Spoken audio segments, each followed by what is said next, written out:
понимаете, в чем дело? You see, on the one hand, we are witnessing unprecedented brutality. On the other hand, every week at press briefings at the Foreign Ministry, which are simultaneously translated into English, French, and other languages, I give figures on how many civilians, children, and women have been killed. Sometimes, unfortunately, I have to say how many babies and elderly people have been killed over the past week in regions across our country. These are bloody terrorist attacks, not just one attack. This is a series of terrorist attacks driven by an ideology. This is the worst thing that could possibly happen.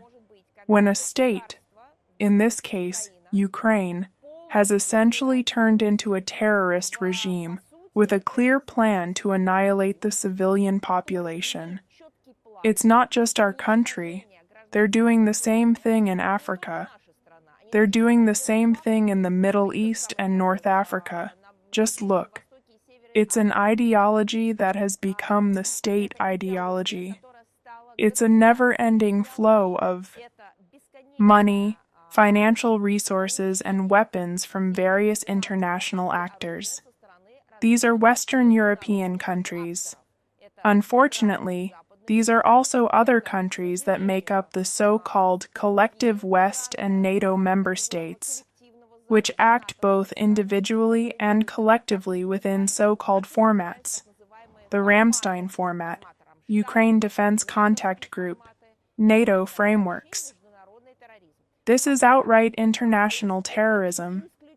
So far, this is entirely down to Western media outlets, which have suppressed this information. They are not showing their audience what is actually happening. They have managed to turn a blind eye to the murder of children at school.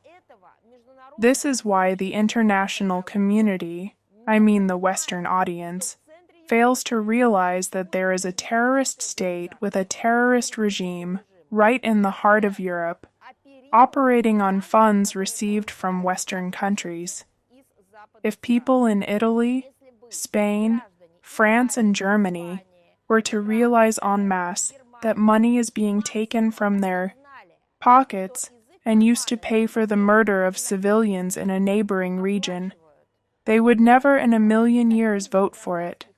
What's more, they would file lawsuits against their governments, claiming that the money taken from their European children, doctors, teachers, engineers, and builders is being used to kill civilians.